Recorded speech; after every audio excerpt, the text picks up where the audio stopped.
Hi everyone, my name is Amy, and in this video, I'll show you how to add the Poppers Before-After Slider widget to your Shopify website.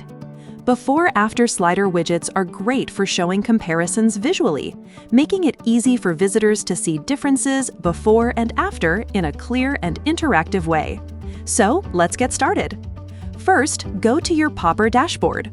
Once you're there, click on Widgets from the left sidebar and then click Create New Widget. Now search for Before-After Slider and open the widget. After that, choose a layout according to your preference.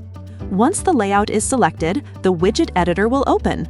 On the right side, you'll see the preview, and on the left side, you'll see the settings panel. In the Content tab, you can upload before and after images. You can also change their labels and enable or disable them. Next, go to the Templates tab, where you can select different templates. In the Appearance tab, you can change the handle color, slider thickness, width, and height. Under Behavior, you can enable or disable vertical orientation, hover mode, and smooth transition. Once you're happy with the customization, click Publish Widget. After that, copy the code and go to your Shopify site editor.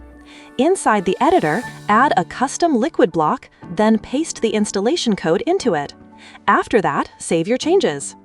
Once your website is live, refresh the page, and your widget will appear successfully. That's it for this video. I'll see you in the next one.